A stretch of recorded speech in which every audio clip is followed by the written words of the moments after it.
You know, I've seen a lot of pathetic things in my life. I've seen Russell Westbrook in the playoffs. I've seen Kevin Durant over the last 2 games against the Celtics. But one thing that has consistently pissed me off is the Utah Jazz. Not because the Utah Jazz are some bad team, but because they're even worse than that. They're a fraudulent team. Because no matter how many times I have faith in them and I defend certain players on this roster, including the coach Quinn Snyder, it always comes back to bite me because they never ever back it up. All they know how to do is disappoint somebody and let you down consistently, time in and time out, season in and season out, playoffs in and playoffs out. I am so sick and tired of having faith in them to do anything. Case in point, what's happening right now in the first round against the Dallas Mavericks, and they don't even have Luka Doncic. Can you believe this? They are on the verge of losing a series down 2-1 against the team whose best player at this moment is Jalen Brunson. And mind you, they don't only not have Luka Doncic, but they also don't have Tim Hardaway Jr.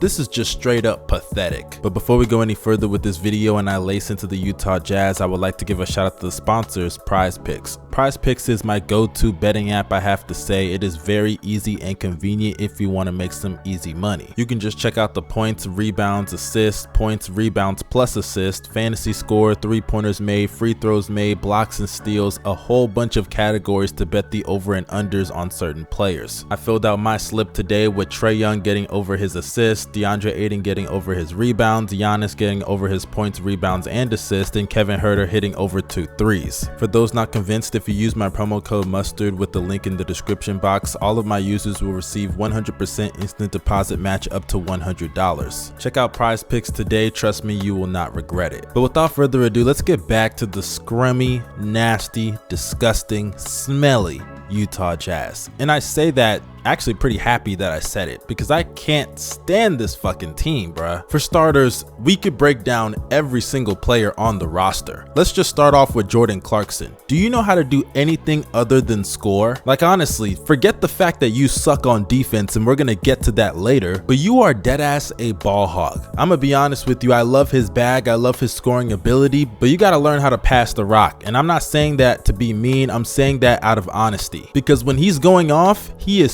so unconscious. And I'm not saying that in a good way, I'm saying that in a bad way, because when he is going off, he just ignores everybody else on the court and he has real tunnel vision. Whether it's Bogdanovich open in the corner, or D Mitch, or Mike Conley, or it's Gobert in the dunker spot for an easy lob, he'll still throw up some dumb contested 3-point shot, or he'll shoot some contested floater that's smothered. He does not have a single ounce of court vision in his body because he just ignores everybody when he's going off. And in situations like that, you would think your playmaking would increase due to you getting more attention from the defense, whether it's double teams or traps, etc. But not for Jordan Clarkson, because he lives for contested shots. And speaking of contested shots, that brings me to Quinn Snyder. Is that all that you can do? Throw up contested threes? I would like to see a lot more pick and rolls. I would like to see a lot more off-ball action than you guys do, instead of just jacking up a 3 at the end of the shot clock. And I'm not saying that they don't do those things, but they don't do them whenever they need to do them. Instead, they just rely on Old Faithful, the 3-point contested jump shot. And that's why you'll have Rudy Gobert open in the paint consistently, time after time after time, whether it's a seal, whether it's a mismatch, whether it's anything like a lob threat, and they just ignore him to jack up a contested 3. And sometimes they'll have their hot nights, because they are some good 3-point shooters, and it'll rack up some regular seasons wins. I'll give it to them there. But in the playoffs, you can't rely on that shit all the time. The most unreliable shot in basketball is the jump shot, especially from behind the 3-point line, because if you live by the 3, you will die by the 3. I would have thought coaches would know better ever since Mike D'Antoni, but I guess not. And speaking of guys not knowing better, that brings me to Donovan Mitchell. Donovan Mitchell gets so much of a pass that I don't understand. We spend so much time talking about the lack of defense from guys like Trae Young, or even last year and the year before Luka Doncic, but we do not talk about how bad of a defender Donovan Mitchell is. We're gonna get to the Jazz as a whole, but D Mitch in particular, I wanted to bring him up because he said something today that caught my attention. As he stated, it starts defensively and everything else falls into place, and he noted that the Jazz's intensity didn't pick up until Eric Pascal checked in, which is obviously him referring to when they went small. And what I'm about to say pains me, because I am a huge Donovan Mitchell fan. I've made videos praising him, but as a leader, Donovan Mitchell has truly failed this team, because you can just see his effort is not there on the defensive side of the ball, and it has rubbed on to every single player on this team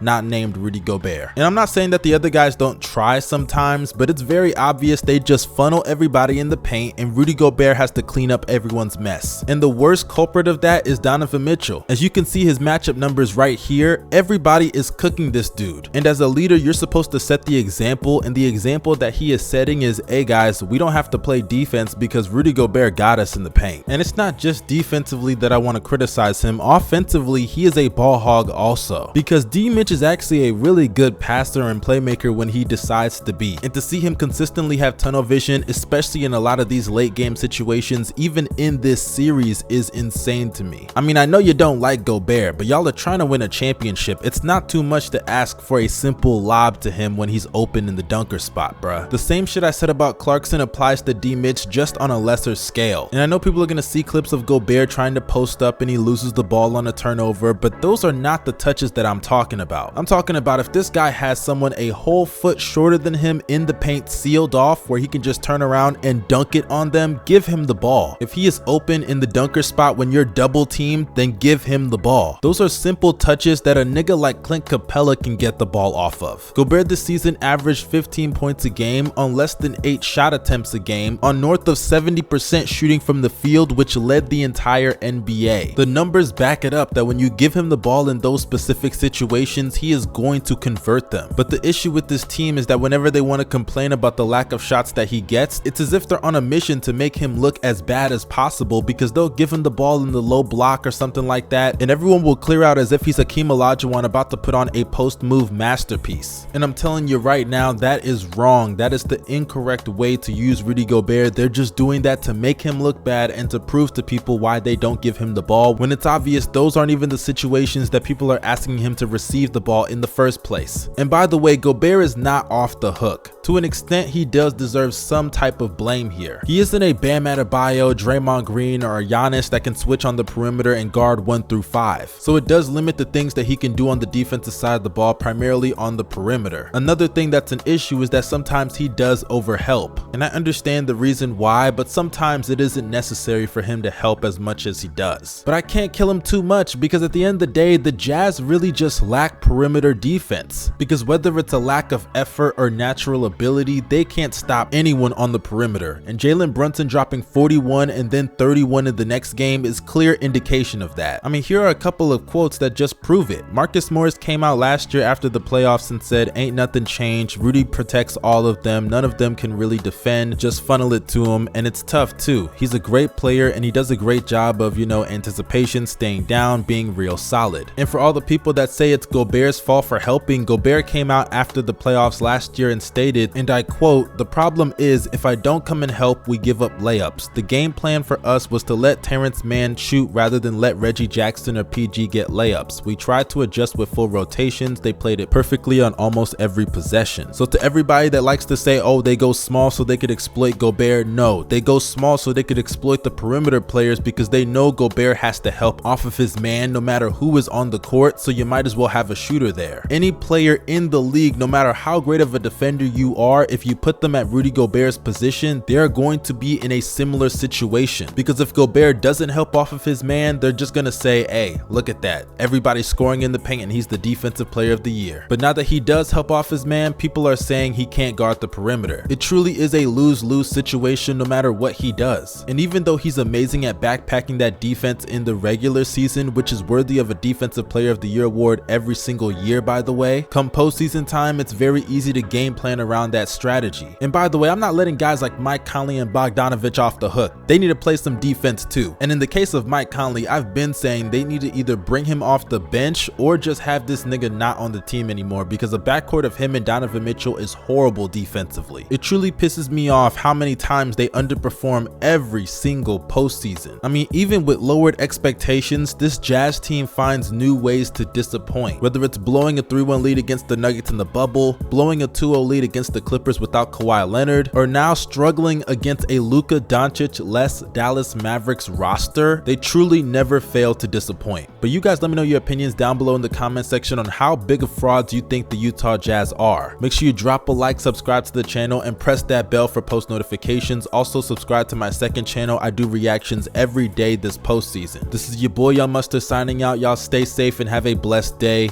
Peace.